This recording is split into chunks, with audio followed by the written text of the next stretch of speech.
시청자 여러분 안녕하십니까? BOA 모닝뉴스입니다. 북한이 노동당 전원회의 결과 보고를 통해 예고한 고강도 도발이 현실화될지 여부에 관심이 쏠리고 있습니다.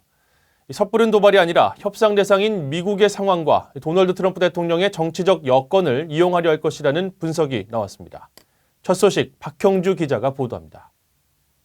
한국의 전문가들은 북한이 도발을 감행하기에 1, 2월이 가장 좋은 시기인 것은 맞지만 쉽게 도발하지는 않을 것으로 내다봤습니다. 현재 미국의 태도를 봤을 때 북한이 섣부르게 고강도 도발을 할 경우 감당하기 어려운 상황이 벌어질 수 있다는 겁니다. 일단 도발을 한다고 하면은 1, 2월이 가장 좋은 시기인데 지금 북한이 공언을 했기 때문에 한국이나 미국이 바짝 준비되어 있는 상황이거든요. 그러니까 바짝 준비되어 있는 상황에서 그 도발을 일으키는 거는 영리한 행동이 되지 않는 거죠. 박선임 연구위원은 오는 4월 한국 총선, 7, 8월 일본 도쿄올림픽, 또 11월 미국 대통령 선거가 예정돼 있어 북한이 적당한 도발 시기를 찾는 게 쉽지 않을 것이라며 이 기간 지속적으로 군사 능력을 강화할 것이라고 전망했습니다. 북한이 특정한 시기를 미리 정하기보다는 트럼프 대통령의 국내 정치적 입장이나 전략적 효과가 가장 높은 시기를 이용할 것이라는 관측도 나옵니다. 타이밍은 제가 볼 때 유동적인데 다만 3개월 내에 아마 자기네들이 원하는 전략적 페이오프가 최대화될 때를 찾아가지고 할 겁니다. 고 연구위원은 또 이제 북한은 지난해 판문점 미북 회동 같은 이벤트를 거부하며 트럼프 대통령이 내세우는 한반도 안정을 부정함으로써 미국을 압박할 것이라고 예상했습니다. 그런가 하면 위기 조성을 통한 협상 국면 전환이 어렵다는 판단에 따라 북한이 미국 대선 기간에는 도발을 자제할 것이라는 전망도 있습니다. 지금 무리수를 썼을 때 미국의 군사 옵션을 초대할 수밖에 없다고 말씀드린 것처럼 트럼프에게 빌미를 제공하는 도발은 굳이 할 이유가 있겠는가 하는 생각도 들어요. 지금 북한의 지위에 비춰보면. 고유한 교수는 그러면서 북한이 가시적인 도발보다는 사실상 핵 보유국 지위를 인정받는 방향으로 나갈 가능성이 큰 것으로 내다봤습니다. BOA 뉴스 박형주입니다. 전문가들은 김정은 위원장이 언급한 새 전략 무기가 구체적으로 어떤 것인지를 두고 다양한 관측을 제기하고 있습니다. 고체 연료 ICBM일 가능성이 거론되고 있지만 단순한 위협적 수사, 즉 말뿐일 수 있다는 의견도 나옵니다. 김동현 기자가 취재했습니다. 독일의 미사일 전문가인 마커스 실러 박사는 1일 VOA에 김정은 위원장이 언급한 새로운 전략 무기는 사실상 핵탄두 탑재를 의미한다며 대륙간 탄도미사일 ICBM 기반 무기일 가능성을 제기했습니다.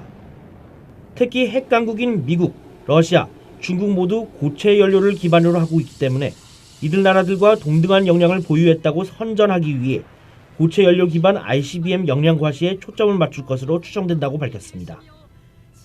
Would mean that they would also go that path and be on eye level with Russia, China, and with the US.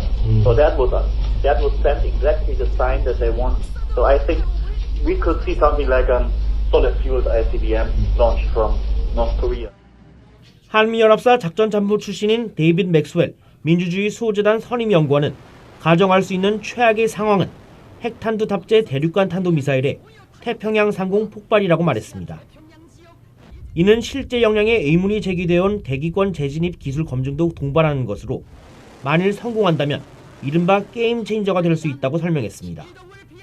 Of course, they have to demonstrate, the ability to launch it, to re-enter the atmosphere, and then detonate it in the atmosphere. And of course, if they did that, that would be a game changer. 맥스웰 선임연구원은 그러면서 북한이 만약 이를 실제 과시하게 될 경우 미국은 본토 방어를 위한 선제 타격안을 결정해야 하는 상황에 직면하고 자위적 조치를 위한 강경 대응책에 나서게 될 것이라고 예상했습니다. 브루스 베넷 랜드 연구소 선임 연구원은 북한이 실제 핵탄두를 탑재한 ICBM 발사를 해오지 않은 만큼 태평양 공해상에서 이런 시험을 하며 새로운 전략 무기로 주장할 수 있다고 분석했습니다. 하지만 김 위원장이 언급한 새 전략 무기는 미한 동맹 균열을 꾀하는 단순한 위협적 수사일 가능성도 배제할 수 없다고 지적했습니다. VOA 뉴스 김동현입니다. 마크 에스퍼 미 국방장관은 북한의 나쁜 행위를 억제할 미국 병력의 대비 태세에 대해 확신한다면서 김정은 위원장의 자제를 촉구했습니다. 에스퍼 장관은 2일 미국 폭스뉴스에 출연해 북한과 관련해 최상의 경로는 한반도를 비핵화하는 정치적 합의라고 생각하고 북한이 그 경로에 머물러 있기를 원한다면서 이같이 말했습니다. 에스퍼 장관은 그러면서 북한 김정은 위원장에게 자제를 촉구한다며 김 위원장과 그의 지도부가 이를 위해 협상 테이블에 다시 앉을 것을 촉구한다는 입장을 밝혔습니다.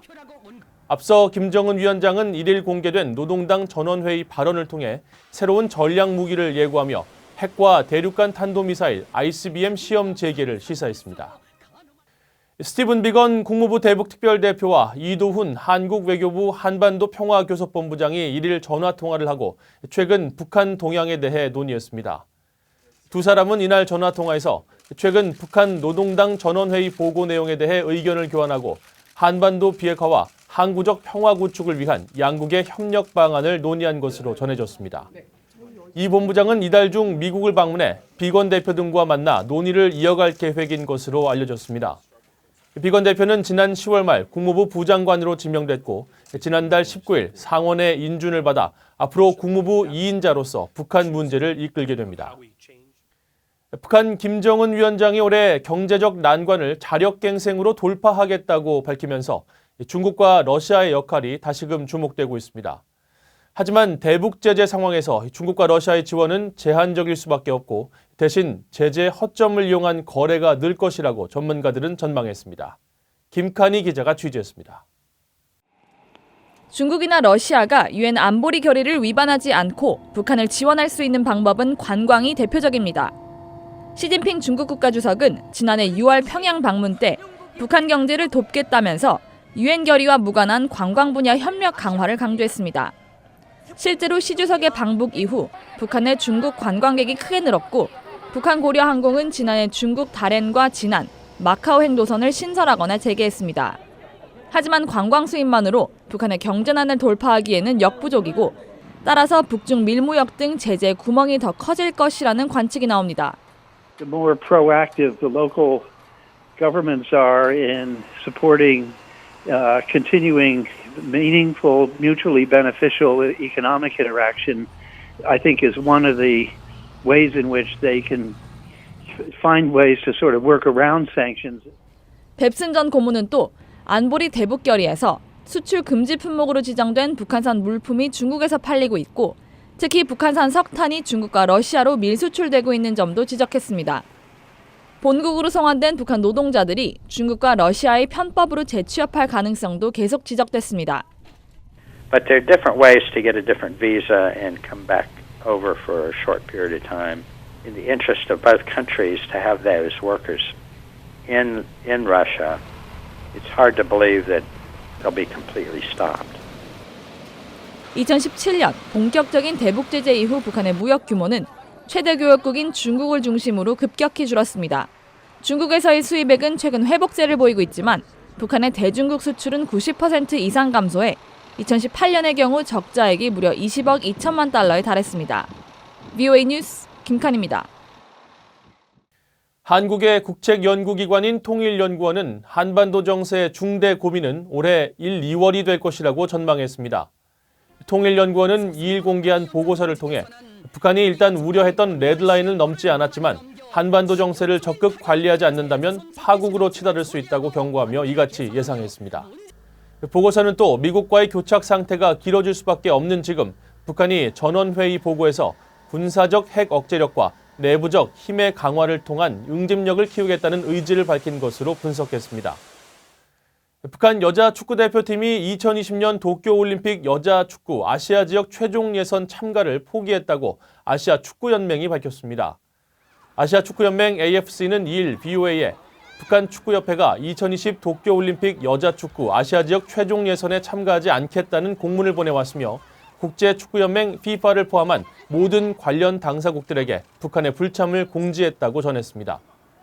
북한은 AFC의 불참 사유를 밝히지는 않았지만 같은 조에 편성된 한국과의 경기가 오는 2월 제주도에서 예정된 만큼 최근 경색된 남북 관계가 영향을 미쳤을 것으로 한국 언론은 분석했습니다. 북한이 빠진 자리에는 대체팀 추가 없이 한국과 베트남, 미얀마 등 기존 3팀으로만 예선을 치를 것이라고 AFC는 밝혔습니다. 이상으로 BOA 모닝 뉴스를 마칩니다. 시청해주신 여러분 고맙습니다.